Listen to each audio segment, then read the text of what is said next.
రాష్ట్ర ప్రయోజనాల కోసం, దేశ ప్రయోజనాల కోసం మేము పొత్తు పెట్టుకుంటున్నామని కూటమిలో ఉండేటటువంటి నాయకులు, ముఖ్యంగా చంద్రబాబు నాయుడు గారు చెప్పినటువంటి మాటలు కానీ, చేస్తున్నటువంటి ప్రగల్భాలు కానీ, అదే రకంగా జనసేన అని పవన్ కళ్యాణ్ చెప్పేటటువంటి మాటలు కానీ కేవలం ఉత్తిత్తి మాటలుగానే వాటిని పరిగణించాలా?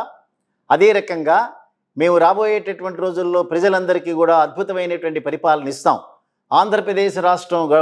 చూస్తుంటే ఒక 30-40 సంవత్సరాల వెనక్కి వెళ్ళిపోయిందని అబద్ధపు ప్రచారాలు చేసేటటువంటి కూటమి నాయకుల యొక్క మాటలన్నీ కూడా కేవలం అధికారం కోసం మాత్రమే వారు కూటమిలో వచ్చారనేటటువంటి ఆరోపణ ఏదైతే ఉందో అది స్పష్టంగా జరుగుతున్నటువంటి పరిణామాలు ఉన్నాయా? ఒక్కసారి దీనిలో కనుక విశ్లేషిస్తే భారతీయ జనతా పార్టీకి సంబంధించినటువంటి ఒక 8 మంది నాయకులు,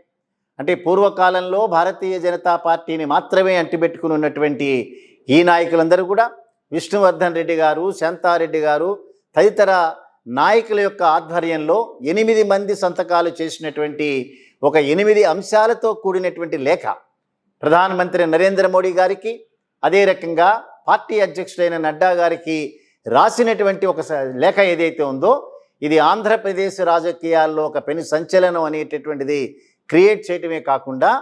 ఆంధ్ర రాష్ట్ర ప్రజలందరికీ కూడా తప్పనిసరిగా తెలుసుకోవాల్సినటువంటి అంశం ఏమైతే ఉందో, కూటమి చెప్పేటటువంటి మాటలన్నీ కూడా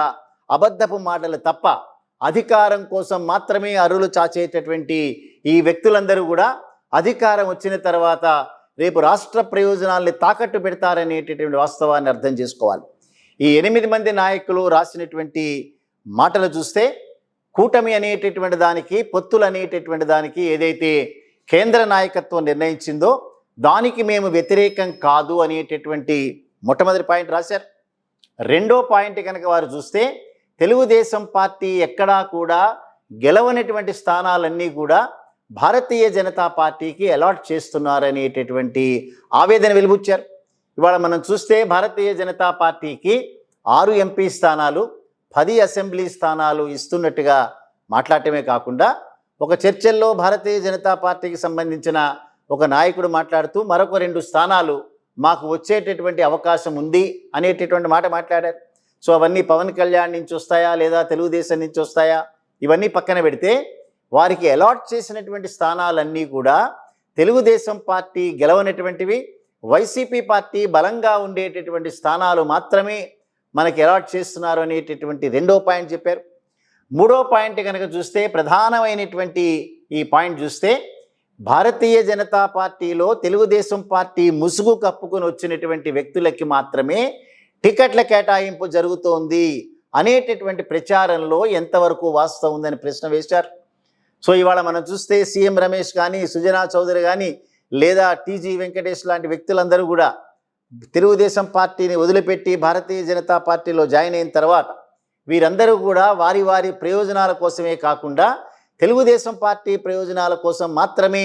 భారతీయ జనతా పార్టీలో పనిచేస్తున్నారనేటటువంటిది అనేక మంది వక్తలు, అనేక మంది విశ్లేషకులు వెలువచ్చినటువంటి అభిప్రాయాల్ని ఇవాళ భారతీయ జనతా పార్టీ ఆంధ్ర రాష్ట్ర శాఖ కూడా కన్ఫర్మ్ చేస్తూ వారు మాట్లాడినటువంటి మాటల్లో తెలుగుదేశం పార్టీ నుంచి వచ్చినటువంటి వ్యక్తుల యొక్క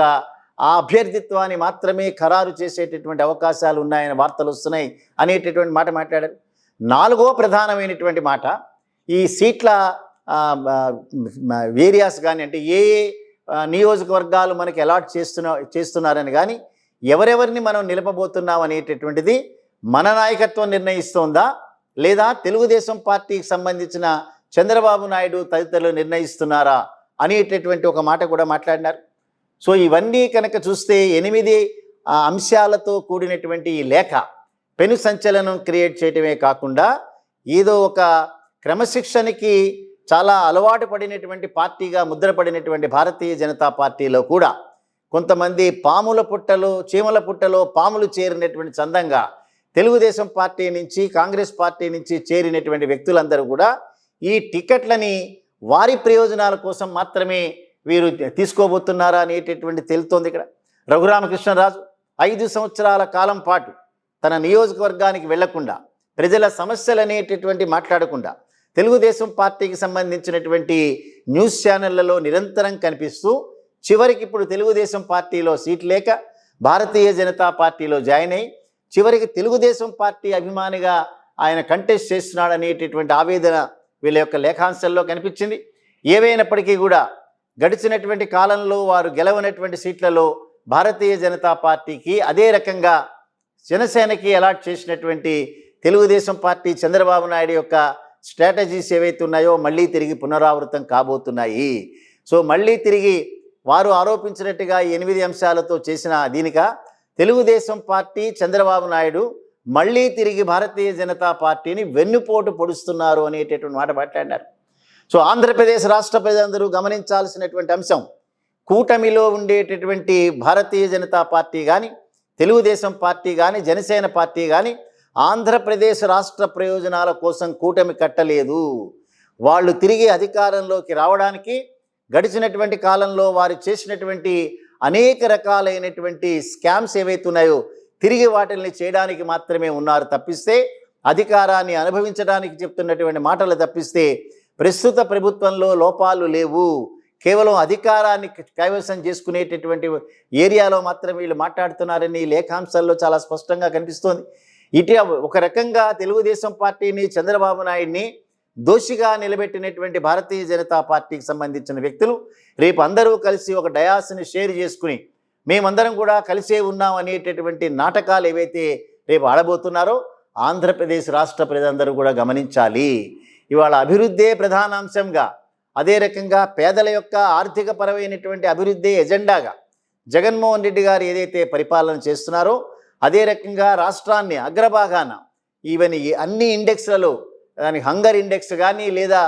ఎంప్లాయ్మెంట్ ఇండెక్స్ కానీ, లేదా పేదరికానికి సంబంధించినటువంటి అంశాలు అన్నీ కూడా నేషనల్ లెవెల్లో అగ్రభాగాన నిలబెట్టినటువంటి జగన్మోహన్ రెడ్డి గారి ప్రభుత్వాన్ని అనేక రకాలైనటువంటి దూషణలతో ఇంకా రాబోయే రోజుల్లో మరిన్ని దూషణలు చేసేటటువంటి అవకాశాలు ఉంటాయి. సో ఇవన్నీ చేసి చివరికి చంద్రబాబు నాయుడు తనకు సంబంధించినటువంటి నియోజకవర్గాలు మాత్రమే తన దగ్గర పెట్టుకుని తను ఓడిపోయేటటువంటి నియోజకవర్గాలు మాత్రమే అలాట్ చేయటం అనేటటువంటిది మనం చూస్తూనే ఉన్నాం. సో భారతీయ జనతా పార్టీ లేఖలోని అంశాలు ఏవైతే ఉన్నాయో కూటమిలోని లుకలుకలకి ఇది తప్పనిసరిగా అద్దం పడుతోంది. అంచేత అలాట్ చేసినటువంటి స్థానాల్లో